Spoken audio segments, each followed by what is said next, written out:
Bom, pessoal, hoje eu vou falar um pouco sobre as crises hipertensivas e como é a abordagem na emergência, beleza? Então vamos lá. O que a gente vai ver na aula de hoje? A gente vai ver o que é, definição de crise hipertensiva, a gente vai ver quais são as classificações que existem para a crise hipertensiva, vamos ver a abordagem geral, vamos falar um pouquinho sobre as principais crises hipertensivas e as considerações finais, como sempre, no finalzinho, para a gente amarrar o que a gente viu na aula.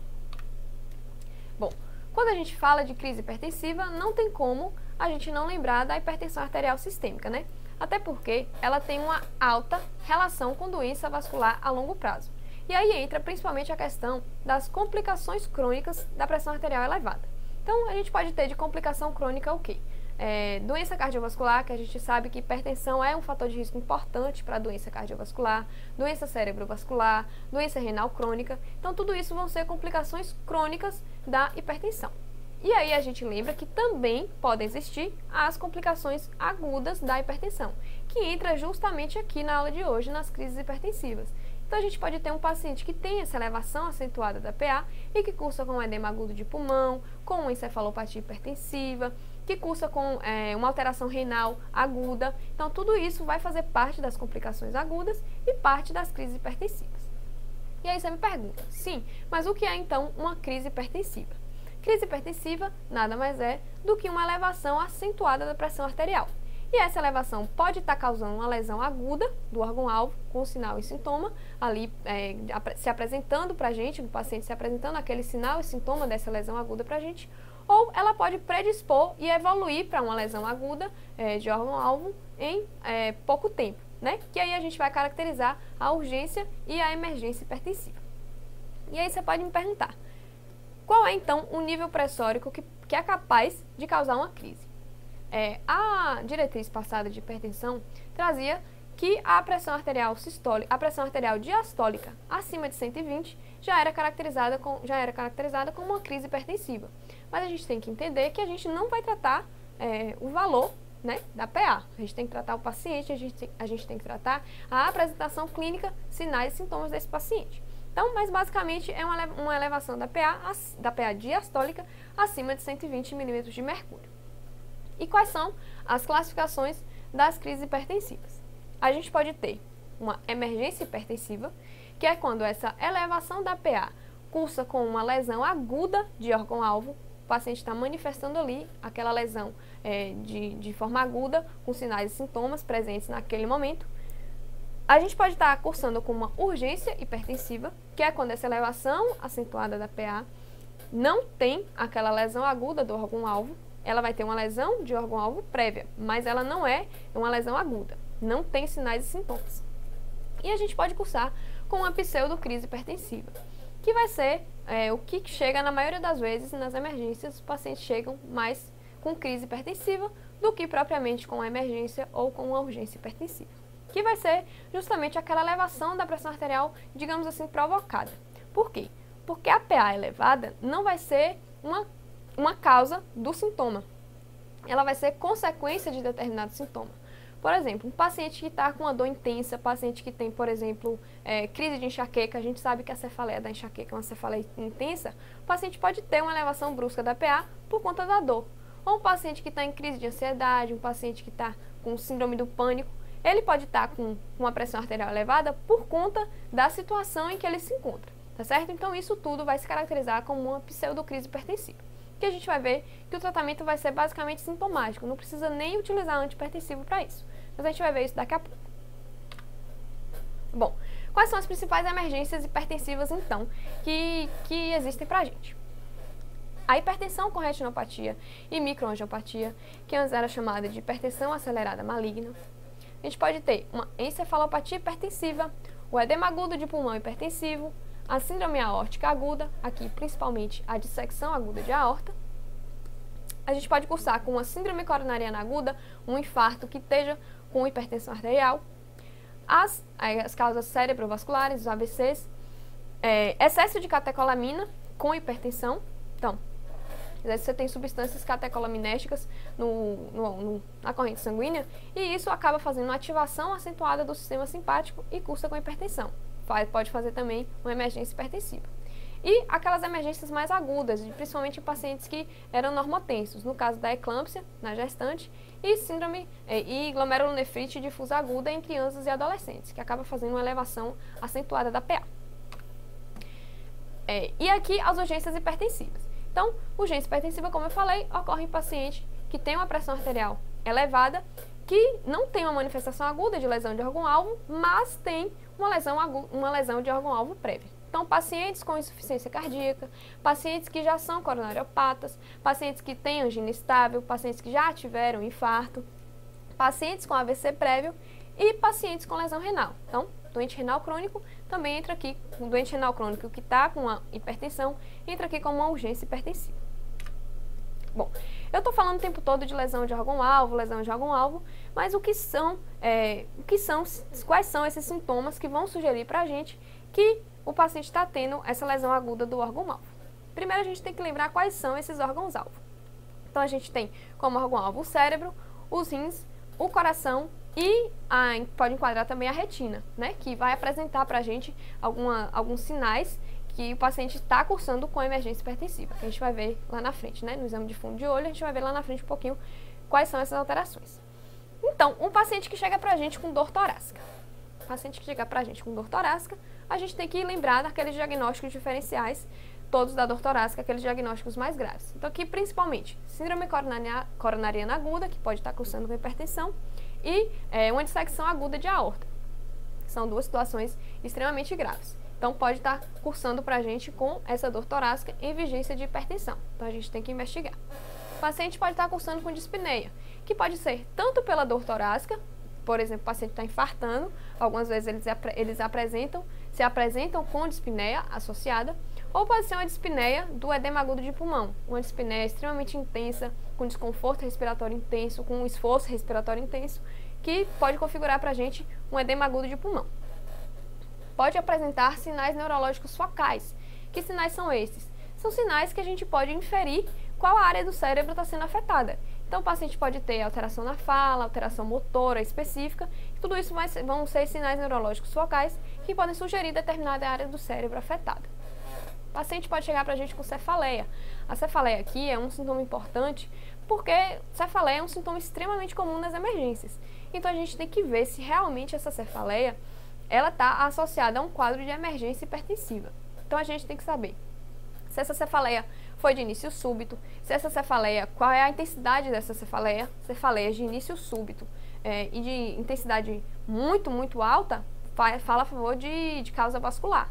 Mas a gente tem que saber também se o paciente já não tem, por exemplo, um diagnóstico de enxaqueca e aquilo é apenas uma crise de enxaqueca. Ou às vezes o paciente que tem hipertensão chega pra gente com cefaleia occipital, mas aquilo não é por conta da pressão arterial elevada, apenas às vezes a cefaleia tensional que está associada. Então a gente tem que saber caracterizar o sintoma para poder identificar o que realmente é emergência e o que não é. Claro que a cefaleia pode se apresentar para a gente como uma emergência hipertensiva, na encefalopatia hipertensiva, o paciente pode cursar com cefaleia, num AVE hemorrágico, o paciente pode cursar com cefaleia. Então a gente só precisa ficar atento para saber diferenciar as coisas. Convulsões também podem se apresentar, no caso da eclâmpsia, né, convulsão é uma coisa muito característica da eclâmpsia, e também no AVE hemorrágico, às vezes pode cursar com convulsão, por conta do sangue lá como um agente epilético, né?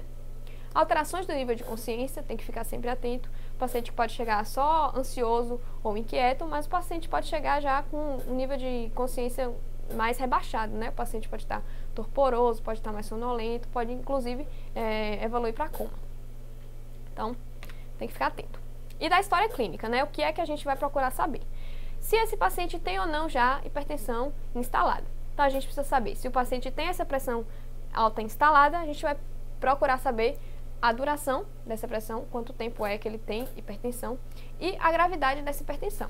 Se essa hipertensão está em estágio 1, estágio 2, estágio 3, porque vai ser importante, principalmente para a gente inferir se tem ou não já uma lesão de órgão-alvo instalada, se ele tem um fator de risco a mais para evoluir para emergência hipertensiva, no caso, configurando ele como uma urgência. Então, isso aí é importante. Como eu falei, a presença da lesão de órgão-alvo, a gente tem que ver o uso das medicações, tanto as medicações antihipertensivas como medicações outras, né, que que a gente sabe que algumas medicações podem interferir no efeito das medicações antihipertensivas, então é importante a gente saber quais são as medicações que esse paciente está utilizando. A gente precisa saber se esse paciente é um paciente que é aderente ao tratamento, se ele faz o tratamento correto, se toma a medicação correta, nos horários corretos, todos os dias, isso é importante. Precisa saber se esse controle da pressão arterial é de fato efetivo, se o paciente está fazendo a aferição da pressão arterial e ela está sendo controlada de forma efetiva, isso vai ser importante. E se o paciente usa ou não drogas ilícitas, principalmente aqui a cocaína, que ela tem uma capacidade de ativação do simpático muito intensa. Então, quando o simpático está intensamente ativado, claro que a gente vai cursar com um pico hipertensivo agudo, podendo evoluir para emergência hipertensiva. Então, isso também é importante. O exame físico que a gente vai fazer, geral, para os pacientes que chegam em crise hipertensiva, obviamente, a gente vai ter que aferir a pressão nos dois braços do paciente, para a gente ver se tem assimetria ou não, que vai falar a favor de uma etiologia ou de outra. Se possível, aferir a PA em pé e deitado, a gente vê se esse paciente está, por exemplo, com uma hipotensão postural. Verificar sinais de insuficiência cardíaca direita e esquerda. Então, ver se esse paciente tem sinais de congestão, se ele tem edema em membros inferiores, se ele tem estase de jugular a 45 graus do leito, se ele tem uma hepatomegalia com refluxo hepatojugular presente, por exemplo. Às vezes, se tiver uma congestão muito intensa, o paciente pode estar com ascite. Então, a gente tem que não é muito comum, mas pode acontecer. Então, a gente tem que estar atento a esses sinais. E sinais de insuficiência cardíaca esquerda, né? Dispneia, ortopneia, dispneia paroxística, enfim. Procurar sinais de dissecção de aorta. Então, além da pressão arterial nos dois braços, que quando tem dissecção pode estar diferente, né? A diferença de pressão. A gente pode ver a avaliação da palpação dos pulsos na dissecção. Pode estar assimétrico. E a característica da dor torácica, né? Que a gente sabe que é um diagnóstico diferencial, mas ela tem uma característica mais acentuada. Então, a gente tem que ficar atento também à questão da semiologia da dor. E no exame neurológico, avaliar o nível de consciência, os sinais focais, que eu falei antes, presença ou não de sinais de irritação meníngea, numa síndrome, numa hemorragia subaracnoide, por exemplo. O paciente pode cursar com um sinal de irritação meníngea, porque o sangue acaba se constituindo como um irritante, né, para as meninges e acaba fazendo esse sinal de irritação meníngea. O exame de fundo de olho, que todo paciente que chega em crise hipertensiva a gente deveria fazer, porque ele é um exame que vai mostrar pra gente muita coisa. Então, o exame de fundo de olho pode mostrar um edema de papila, que pode estar sugerindo uma hipertensão intracraniana. Então, o exame de fundo de olho é importante.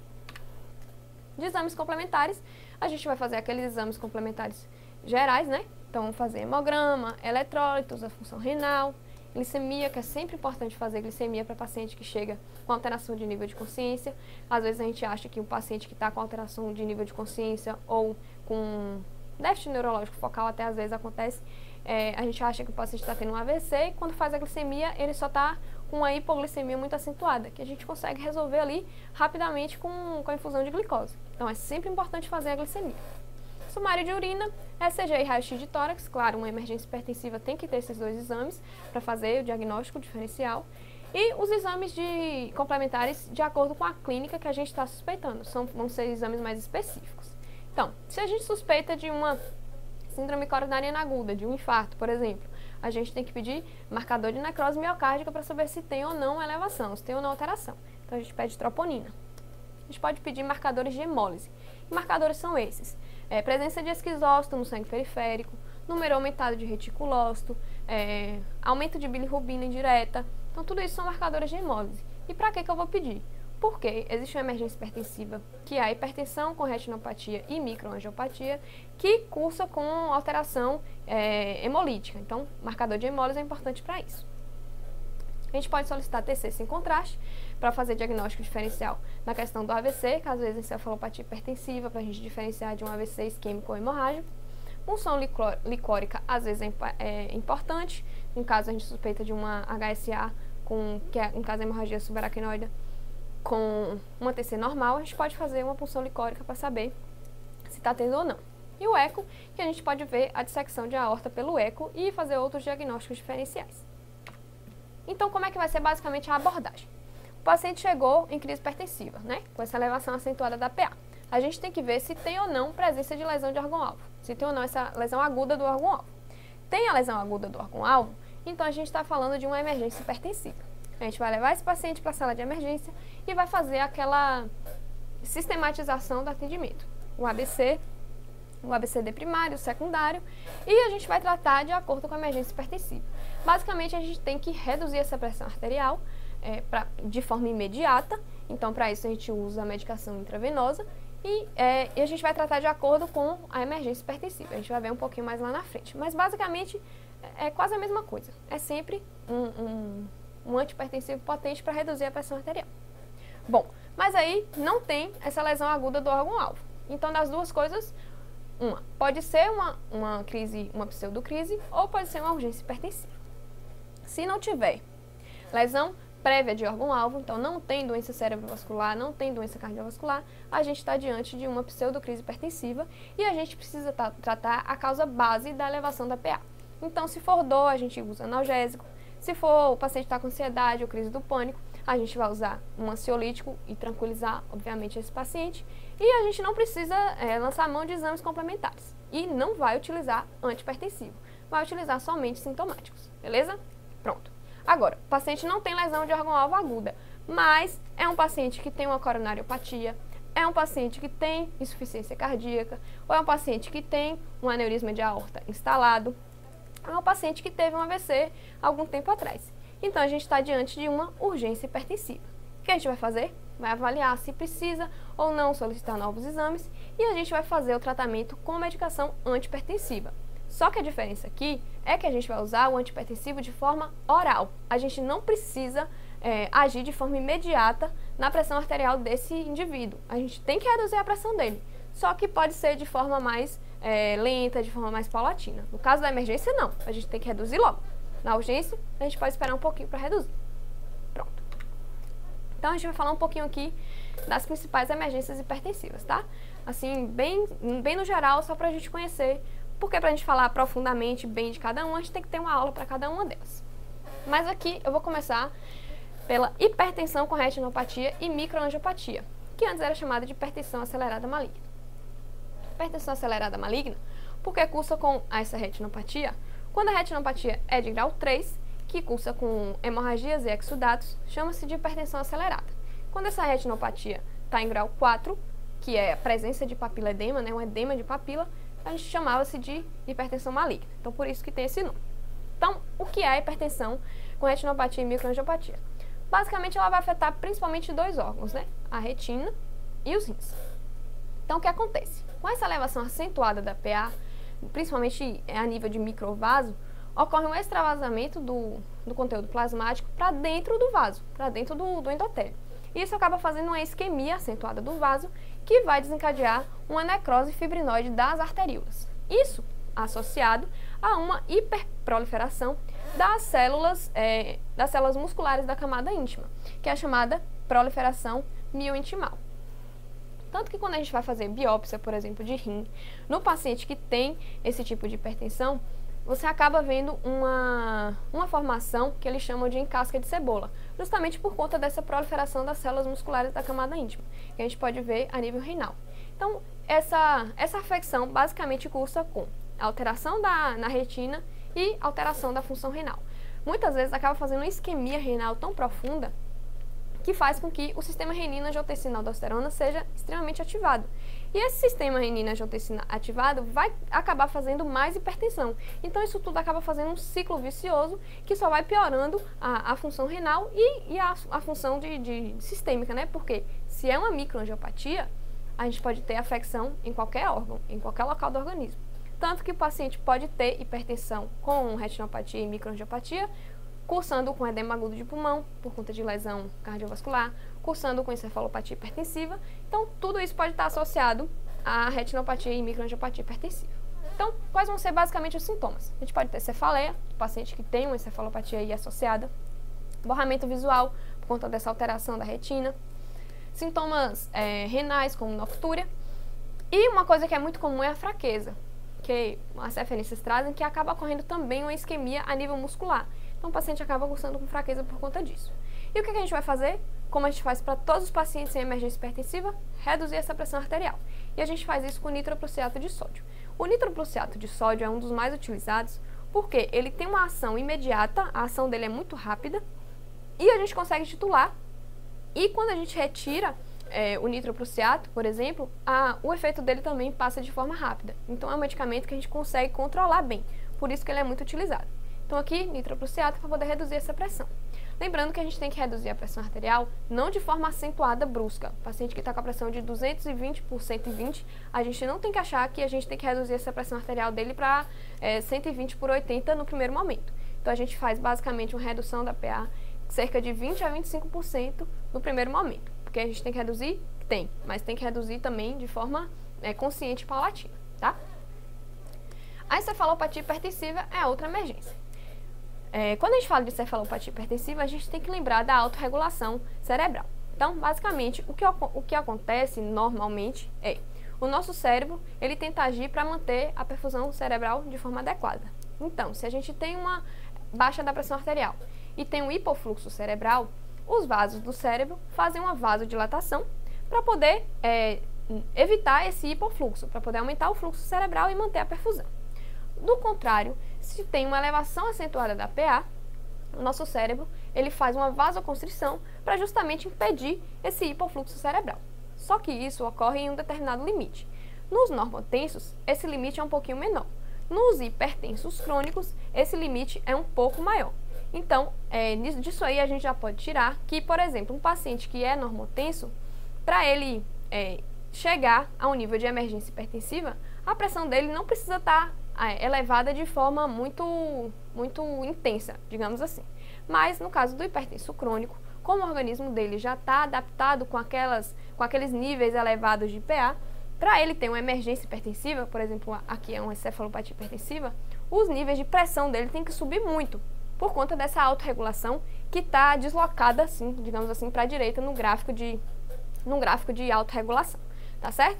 Então, quando ultrapassa esse limite da autorregulação, tem-se instalada a encefalopatia hipertensiva. Então, ocorre uma vasoconstrição tão intensa, mas essa vasoconstrição intensa não consegue impedir esse hiperfluxo cerebral. Então, como a pressão hidrostática dentro dos vasos cerebrais acaba sendo muito elevada, ocorre um extravasamento de líquido, fazendo um edema cerebral generalizado. E isso que é característica da encefalopatia hipertensiva. Então, o paciente vai cursar com uma tríade que normalmente se apresenta, que é a hipertensão arterial sistêmica, uma alteração do nível de consciência, que o paciente vai estar cursando, e a questão do edema de papila, que está intimamente relacionado à presença de hipertensão intracraniana, certo? Então, aqui o que a gente vai fazer também? Reduzir essa pressão arterial de forma acentuada, com o nitroprussiato de sódio, ou então o esmolol, um beta-bloqueador que também é utilizado, mas aqui principalmente nitroprussiato de sódio. E quando o paciente cursa com crises convulsivas, a gente pode usar os anticonvulsivantes. Nesse caso aqui, o paciente que a gente administra logo o nitroprussiato com encefalopatia, quando a pressão dele vai diminuindo, a gente vai ver que o paciente vai melhorando. Então, isso aqui é uma coisa, digamos assim, fácil de se resolver. Mas a encefalopatia hipertensiva, por conta das alterações cerebrais, pode se confundir com AVC. Então é prudente a gente fazer uma TC de crânio aí para poder fazer essa diferenciação. A síndrome aórtica aguda, principalmente aqui a dissecção aguda de aorta, é importante porque ocorre o quê? Basicamente, a dissecção aguda de aorta ocorre um descolamento, né, da camada íntima do vaso, ocorre um rasgo, literalmente, da camada íntima, e esse rasgo faz com que crie uma luz falsa no vaso. Então, se a pressão está ali aumentada e toda hora batendo naquele rasgo, a tendência é aumentar.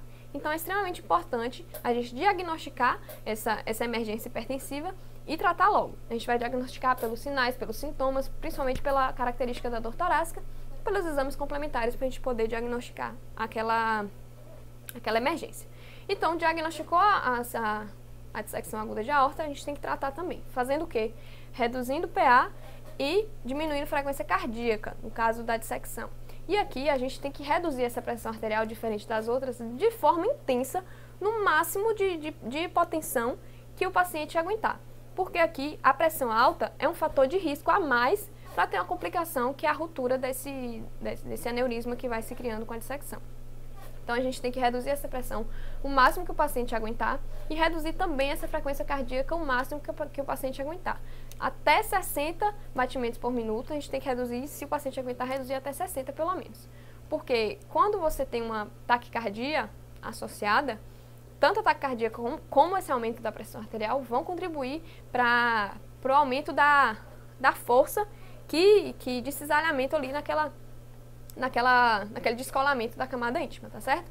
E aí a gente tem que lembrar que a gente vai administrar o beta-bloqueador e vai administrar o nitroprussiato de sódio. É importante sempre administrar o beta-bloqueador antes, porque o nitro, ele tem um efeito vasodilatador que acaba fazendo uma taquicardia reflexa. Então, beta-bloqueia logo e depois faz o nitroprussiato para poder fazer a redução da PA, beleza? E, claro que a gente vai usar a morfina, porque além de ter um efeito na redução da PA, ele é analgésico por conta daquela dor intensa que existe na dissecção aguda de aorta. Então, lembrar da morfina. Uma outra emergência hipertensiva importante é o edema agudo de pulmão hipertensivo, que vai acontecer principalmente em pacientes que já têm uma insuficiência cardíaca e vai ocorrer uma descompensação da SIC. E basicamente o que acontece no EAP hipertensivo? A gente vai ter um aumento acentuado da PA. Esse aumento acentuado da PA aumenta a carga ventricular, que aumenta, consequentemente, o consumo de oxigênio. E isso faz com que o coração curse com uma disfunção diastólica e o que vai causar o edema agudo de pulmão. Imagina, o ventrículo esquerdo, por exemplo, está com essa disfunção diastólica. O sangue que está chegando no ventrículo esquerdo, no ventrículo esquerdo pelo átrio esquerdo, que está vindo ali das veias pulmonares, se você não tem um ventrículo que relaxa adequadamente, o sangue que está vindo das veias pulmonares ali não vai conseguir entrar adequadamente no ventrículo e ele vai se acumular lá nos pulmões. Então, como ocorre um aumento da pressão hidrostática nos capilares pulmonares, esse líquido que estava nos capilares, o líquido vai se extravasar e vai diretamente inundar os alvéolos pulmonares, que são estruturas que deveriam estar cheias de ar para poder fazer aquela troca gasosa efetiva. Então, o que ocorre no edema agudo de pulmão é a inundação dos alvéolos. Então, o paciente vai cursar, então, com extrema dispneia, extremo desconforto respiratório, extremo esforço respiratório, porque ele literalmente está se afogando ali, os pulmões dele estão sendo inundados de líquido, principalmente na questão do alvéolo, que tem a troca pulmonar. Então, o paciente vai ter dispneia, vai ter ansiedade, vai ter má perfusão periférica, vai cursar com cianose, vai ter ortopneia, taquipneia. Uma coisa que é característica é a tosse com expectoração rósea. O paciente pode cursar com uma depressão respiratória e, inclusive, evoluir para a apneia. Vai ter também taquicardia por conta desse esforço respiratório. Vai ter palidez, pode cursar com sudorese fria. A ausculta pulmonar, obviamente, a gente vai encontrar creptos, porque o alvéolo está ali cheio de líquido. Vamos ter tiragem intercostal por conta do esforço respiratório. E a gente pode ter sinais de disfunção, tanto sistólica como diastólica. Então, presença de B3 e de B4. E aí, o tratamento, a gente tem como objetivo o quê? A gente tem que reduzir essa pré-carga para poder reduzir o retorno venoso. A gente tem que melhorar essa relação ventilação-perfusão e a gente tem que reduzir esse esforço respiratório desse paciente. Então, para isso, a gente tem que fazer o quê? Fornecer oxigênio, né? A primeira coisa que a gente faz, fornece oxigênio. A gente vai utilizar os nitratos para poder fazer essa redução logo da pressão arterial, porque é isso que está causando o edema. E pode usar. Eu falei muito do nitroprussiato de sódio, mas também a nitroglicerina pode ser usada. Só que a nitro é mais usada para casos de insuficiência de síndrome coronariana aguda, porque ela tem uma vasodilatação coronariana muito efetiva. Então, isso acaba auxiliando e beneficiando no caso de um infarto, por exemplo. Mas o que é mais utilizado mesmo é o nitroprussiato por conta daquilo que eu falei, da questão da rapida ação e da titulação que a gente consegue fazer. Vamos utilizar furosemida, que é um excelente diurético, né, diurético de alça, só que a gente esquece que a furosemida não tem só ação diurética. Inclusive, a ação venodilatadora dela ocorre antes da ação diurética. Então, ela tem um efeito venodilatador importante que faz reduzir a pré-carga. Então, por isso também que a gente utiliza a furosemida. Além da ação diurética dela, que vai fazer com que a gente faça seque o paciente, né? Reduzir aquela congestão pulmonar. A furosemida vai ser muito importante. E a morfina, que além de ter um efeito na redução da PA, também tem um efeito analgésico importante, que muitas vezes o paciente com EAP hipertensivo pode também cursar com dor torácica. As outras emergências, né? Infarto, síndrome coronariana aguda com hipertensão. Claro que a gente pode ter um IAM, por exemplo, com hipotensão, mas quando se tem um IAM cursando com hipertensão, é uma emergência hipertensiva e a gente precisa reduzir essa pressão arterial aqui também. Nesse caso, a gente usa mais a nitroglicerina, como eu falei. As emergências cerebrovasculares, e aí entra o AVC hemorrágico e o AVC isquêmico, e aí a gente tem que lembrar, principalmente aqui no AVC isquêmico, que a gente não pode e nem deve reduzir a pressão arterial de imediato no paciente que cursa com AVC, porque às vezes a PA dele elevada tá servindo de manutenção da pressão de perfusão cerebral. Porque lembra que a pressão de perfusão cerebral depende da pressão arterial média e da pressão intracraniana, é a diferença entre essas duas. Então, se a gente tem uma pressão intracraniana muito alta, como ocorre no AVC, a gente tem que ter uma PAM alta também para a gente poder manter essa perfusão, essa pressão de perfusão cerebral. Então, não é prudente a gente reduzir logo essa pressão. Se o paciente vai ser submetido a trombólise, por exemplo, está na janela terapêutica, a gente pode reduzir essa pressão pode deixar essa pressão alta até 185 por 105. Mas se o paciente não está na janela trombolítica, não vai realizar uma trombólise nele, a gente pode deixar essa pressão em até níveis mais elevados, até 220 por 120, por exemplo. Então a gente tem que ficar atento nisso aqui para não reduzir a pressão e causar um malefício para o paciente. No caso do AVC hemorrágico, aí a gente pode reduzir essa PA, porque no caso do hemorrágico, a PA elevada vai ser um fator agravante, né? Digamos assim. Outra emergência hipertensiva que a gente pode ter são o caso do excesso de catecolaminas, que vai cursar, obviamente, com hipertensão por conta da ativação extrema do sistema nervoso simpático. Então, pacientes que usam drogas simpático-miméticas, remédios simpático-miméticos, e pacientes que estão em uso de droga ilícita, principalmente cocaína, que é a mais comum. E as emergências que a gente tem que ocorrem de forma aguda em paciente normotenso. Então, a gente pode ter a eclâmpsia, no paciente gestante, que ocorre em paciente normotenso, normalmente ocorre essa elevação brusca da PA, então, no caso da eclâmpsia, e a glomerulonefrite difusa aguda, que também faz uma elevação aguda da PA em paciente normotenso, principalmente criança e adolescente. E aqui, essa elevação aguda, como eu falei antes, mínimas elevações já podem causar, já podem cursar e evoluir para emergências hipertensivas, tá? Bom, pessoal, então o que a gente precisa aqui fixar dessa aula? O sintoma é mais importante do que o nível pressórico. Como eu falei, a gente precisa tratar o paciente, a gente precisa tratar a apresentação clínica dele, os sinais, os sintomas dele. Então, a gente não precisa tratar só os valores da coluna de mercúrio, né? Então, a gente tem que sempre lembrar que o sintoma é mais importante que o nível pressórico. A gente tem que saber sempre identificar e tratar o que realmente é uma emergência hipertensiva, para a gente não tá tratando uma pseudocrise hipertensiva com antihipertensivo, intravenoso, por exemplo, ou uma urgência hipertensiva que a gente pode tratar com medicação oral, tratando como se fosse emergência hipertensiva utilizando medicação intravenosa. Então, essa diferenciação aqui é importante. A gente tem que lembrar que o tratamento da emergência hipertensiva é sempre intravenoso e o tratamento da urgência é oral.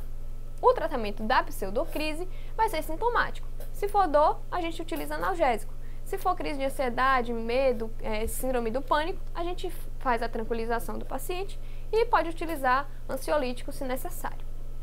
E a gente tem que lembrar sempre daquela diferença entre os pacientes normotensos e os pacientes hipertensos, porque os pacientes hipertensos vão ter aquela adaptação do organismo a níveis mais elevados de pressão cronicamente. Então, a gente tem que lembrar que a gente não tem como fazer a redução da mesma forma que a gente faz um paciente que era previamente normotenso e um paciente que é hipertenso, tá certo? Então é isso, pessoal, que eu tinha para falar para vocês sobre a crise hipertensiva. Eu espero que vocês tenham gostado e até o próximo vídeo.